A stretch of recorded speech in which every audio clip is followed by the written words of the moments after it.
biar kota Depok ini istilahnya kedepannya itu lebih adem lagi, lebih ayem lagi, lebih tentram lagi? Mungkin motivasinya gitu. Kedepannya kita berharap semua unsur yang ada tidak memegang pada egosentris. Egosentris ya. Egosentris ini yang seringkali kadang-kadang muncul di kadang-kadang kita. Iya, baik di organisasi keagamaan itu sendiri maupun kita antar satker yang ada di pemerintahan. Contohnya ketika Majelis Ulama ini harus berhadapan dengan berbagai macam komponen pemerintahan yang ada, ya seperti di Polres, Kejaksaan dan seterusnya. Nah, paling tidak ke depannya tugas-tugas yang dimiliki oleh Majelis Ulama Indonesia ini ya harus didukung oleh semua unsur komponen di unsur keagamaan yang ada, tidak centang perenang mereka berpendapat sesuai dengan keinginan dan egonya.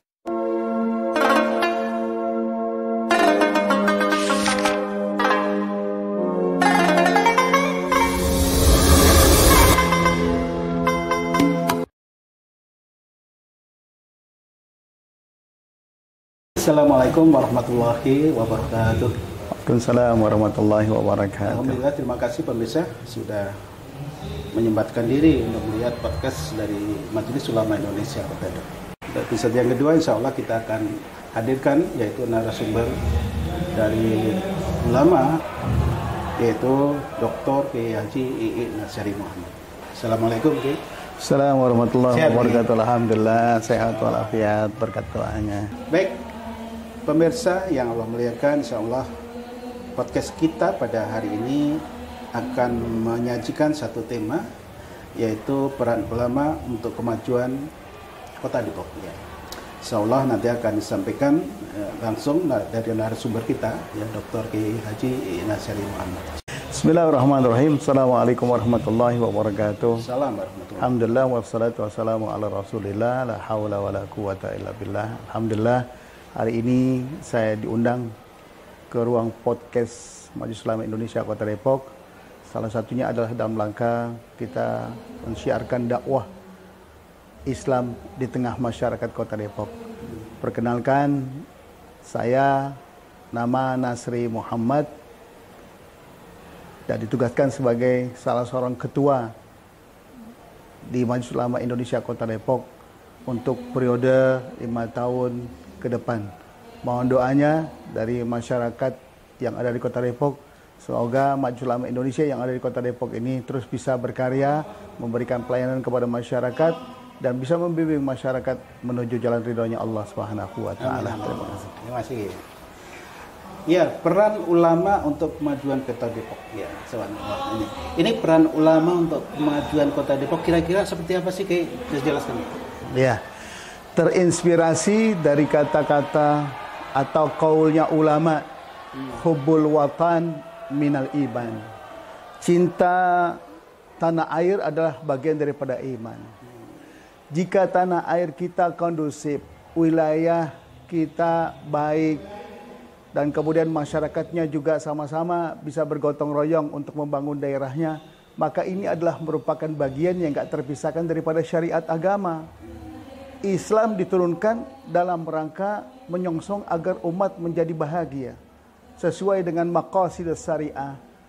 Jadi kalau Islam diturunkan oleh Allah Subhanahu wa taala sebagai rahmatan lil alamin, tidak menutup kemungkinan itu juga harus terjadi di Kota Depok.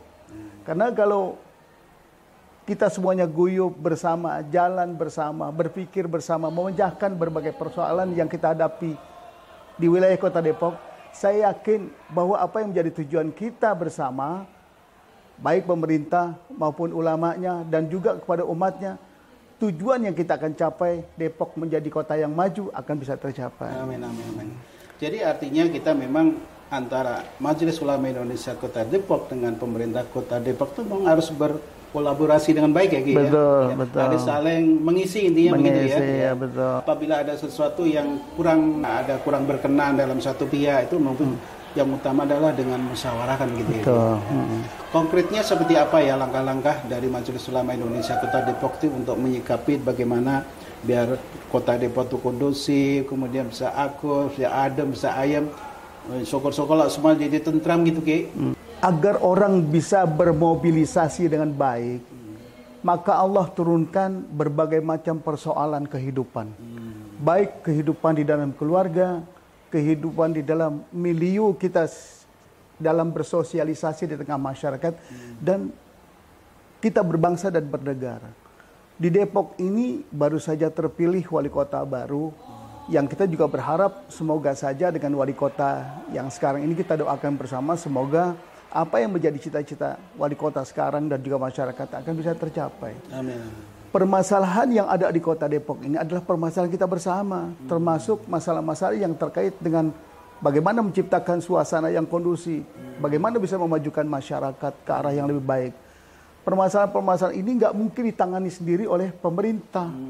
Maka semua komponen masyarakat harus sama-sama terjun menyelesaikan permasalahan yang dihadapi oleh masyarakat. Nah, oleh karenanya pemerintah sudah membuka peluang untuk menyelesaikan semua permasalahan yang ada. Bagaimana kemudian Majelis Ulama berperan dalam hal ini? Maka tugasnya salah satu Majelis Ulama adalah memberikan fatwa terkait dengan permasalahan-permasalahan keumatan yang bisa kita arahkan untuk mencapai tujuan yang diharapkan oleh kita bersama. Karena biar bagaimanapun tidaklah mungkin satu masalah keagamaan diselesaikan oleh Majelis Ulama secara sendiri. Dan tidak juga kemudian pemerintah melepaskan tangan dari masalah-masalah yang dihadapi oleh masalah keagamaan oleh Majelis Ulama Indonesia.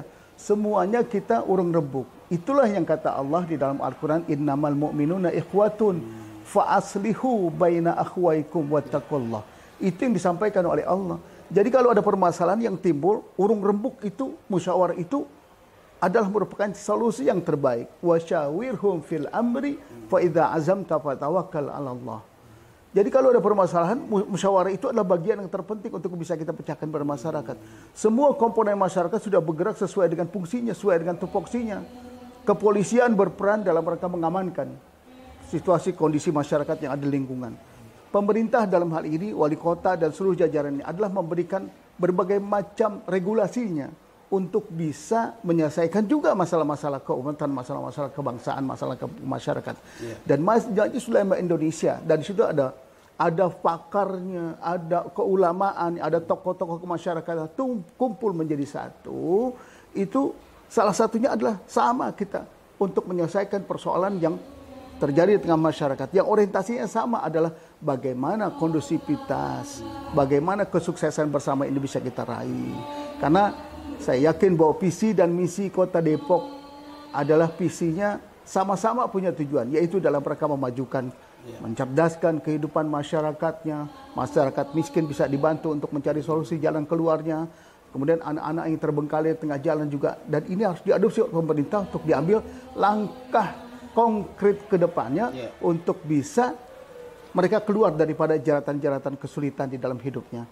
Nah, oleh karena itu di sini kita dituntut peran Majelis Ulama Indonesia untuk sama-sama berjalan di atas koridornya, khususnya dalam bidang keagamaan, dalam rangka menyelesaikan semua persoalan yang dihadapi oleh masyarakat yang ada di Kota Depok. Iya, baik.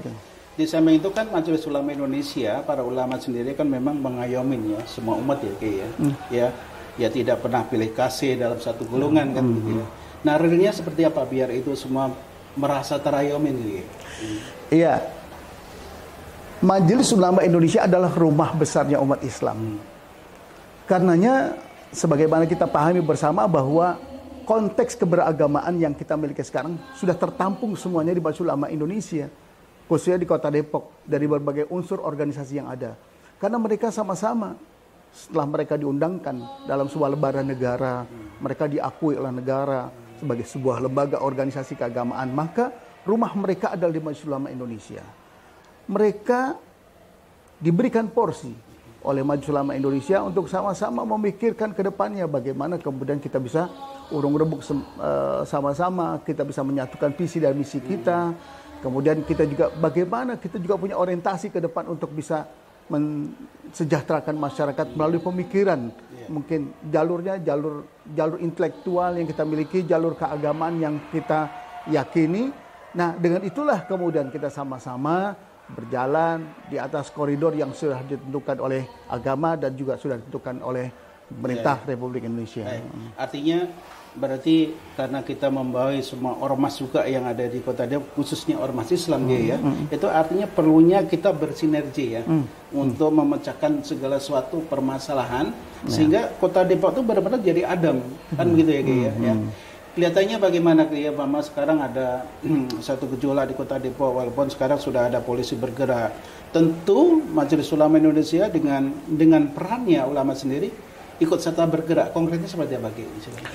Iya, kalau tugas pokok dan fungsi dari masing-masing stakeholder itu sudah ada garis penentunya. Kepolisian tugasnya sudah diatur berdasarkan undang-undang. Kita sebagai mitra pemerintah dalam hal ini juga memberikan kontribusi dalam bentuk pemikiran-pemikiran karena mayoritas umat Islam yang ada di Indonesia ini, khususnya di Kota Depok, juga sangat berharap atas pemecahan permasalahan yang mereka hadapi. Contoh konkret, 2 tahun yang lalu kita terhimpit oleh satu musibah yang sangat besar dan bahkan ini mendunia, COVID-19. Bagaimana kemudian pemerintah memberikan semacam regulasinya kalau tidak ada bantuan dari Majelis Ulama Indonesia? Ketika pemerintah memberikan sebuah warning kepada masyarakat untuk tidak melakukan sholat berhimpitan, bergandengan, tapi harus dengan sebuah aturan. Aturan ini harus didampingi oleh sebuah keputusan fatwa. Ada rujukannya. Ada rujukannya. Sehingga akhirnya ketika pemerintah melakukan sebuah aturan yang masyarakat tidak boleh melakukan sholat berdampingan, berhimpitan, maka disitulah keluar fatwa Majelis Ulama Indonesia. Kota Depok pun kemarin mengeluarkan itu. Nah, oleh karena itu Majelis Ulama Indonesia sudah memberikan semacam bagiannya dari tugasnya kepada pemerintah dengan memerintahkan, dengan meminta, dengan mengeluarkan fatwanya bahwa masyarakat harus menjaga physical distancing. Itu salah satu contohnya. Sholat Jumat dengan 2 atau 3 kali masa sholat, ya tidak hanya dilakukan pada saat zuhur, tapi pada saat Jumat tepat pada waktunya, mungkin bisa jam 1 atau jam 2, tergantung kapasitas yang dimiliki oleh masjid di masing-masing wilayah. Nah, oleh karena itu kita bekerja sesuai dengan tugas kita masing-masing. Nah, tugas Majelis Ulama Indonesia terus menggandeng pemerintah, sama-sama kita memberikan kontribusi yang sebaik-baiknya untuk kebaikan dan kebaikan buat masyarakat. Itu salah satu kontribusi nyata dari Majelis Ulama Indonesia. Betul. Baik, Ki. Jadi selain tupoksi yang sudah diatur oleh pemerintah, regulasi yang ada, kemudian dari Majelis Ulama sendiri juga ada peran-peran khususnya, Ki, ya. Artinya memang bersinergi itu sangat diperlukan, musyawarah kalau ada masalah sangat diperlukan, kan, Ki, ya. Jadi kira-kira, Ki, bagaimana biar Kota Depok ini istilahnya kedepannya itu lebih adem lagi, lebih ayem lagi, lebih tentram lagi. Mudah-mudahan semua juga rezekinya makin berlimpah seperti apa. Amin. Mungkin motivasinya Ki. Iya. Kedepannya kita berharap semua unsur yang ada tidak memegang pada egosentris. Egosentris. Ini yang seringkali kadang-kadang muncul di kadang-kadang kita. Iya. Baik di organisasi keagamaan itu sendiri maupun kita antar satker yang ada di pemerintahan.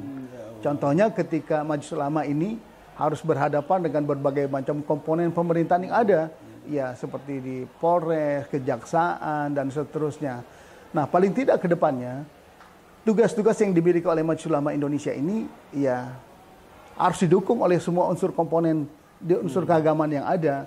Tidak centang perenang mereka berpendapat sesuai dengan keinginan dan egonya.